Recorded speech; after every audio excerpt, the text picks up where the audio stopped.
प्रशासनिक लापरवाही और देखरेख के अभाव में जामताड़ा का काजू बागान का विकास हो ही नहीं पा रहा है, जिसका नतीजा अब यह है कि काजू राहगीरों का निवाला बन रहा है। एक रिपोर्ट आपको दिखाते हैं।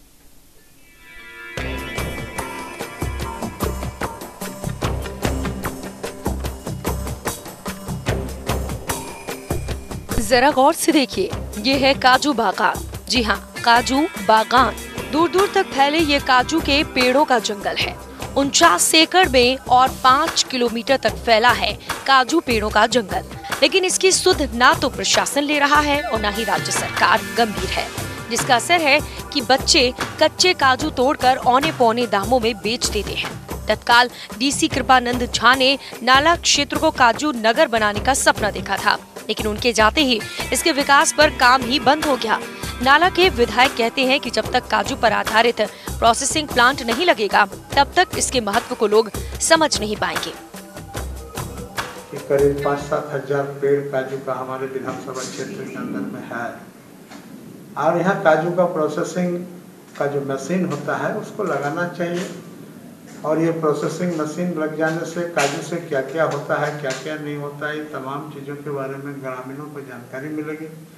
और अगर ग्रामीणों को जानकारी मिलती है तो ग्रामीण इसका महत्व को समझते हैं, लेकिन प्रशासन के द्वारा आज तक इसके प्रोसेसिंग के तरफ कोई पहल नहीं किया गया। इसलिए ये जो काजू का खेती है ये बेकार हो रहा है। समाज सेवी समर मांझी कहते हैं कि तत्कालीन डीसी कृपानंद झा ने काजू बागान को विकसित करने का सपना देखा था, लेकिन उनके जाते ही सपना बिखर गया।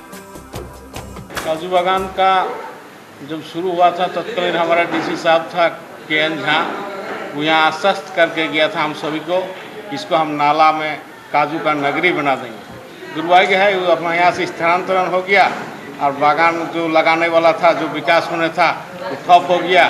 और ठप होने के कारण सरकार एक बोलता है एक होता है, सरकार को इच्छा शक्ति नहीं है कि यहाँ की जनता को उससे लाभ मिले। वहीं नाला के सीईओ संजय कुमार कहते हैं कि काजू बागान के विकास के लिए प्रशासन लगातार कोशिश कर रहा है। इसके तहत 3 लाख में रखवाली का ठेका दिया गया है। हमारे यहाँ वर्तमान में डागड़ मौजा में काजू का बागान है, जो 49 एकड़ 40 डिस्ट्रिक्ट में फैला हुआ है, जिसका पिछले 3 वर्षों से ऑक्शन हो रहा है। 3 लाख रुपये 3 साल के लिए एक बार में ऑक्शन होता है। और यहाँ की मिट्टी उपयुक्त है काजू बागान के लिए, इसके लिए प्रयास किया जा रहा है। जगह जगह बागवानी की जा रही है और भविष्य में भी इसको सुदृढ़ करने के लिए हम लोग योजना बना रहे हैं और इससे जिला में भी हम लोग इसके लिए मदद पाएंगे। निश्चित तौर पर जामताड़ा और नाला एरिया काजू की खेती के लिए माकूल है। अगर प्रशासन ध्यान दे तो इस एरिया में नए रोजगार का सृजन हो सकता है। न्यूज इंडिया के लिए जामताड़ा से कुमारी प्रियंका की रिपोर्ट। झारखंड गठन के 17 सालों के दौरान विधायकों के वेतन में 10वीं बार बढ़ोतरी होने वाली और प्रस्तावित फाइलें विधानसभा सचिवालय से संशोधित होकर कार्मिक विभाग पर तक जा चुकी हैं, जिसमें बहुत जल्द सरकार अपनी मुहर भी लगा देगी। बढ़ती महंगाई और अपने विधानसभा क्षेत्र में कार्यों को लेकर झारखंड के माननीय अपने वेतन बढ़ोतरी की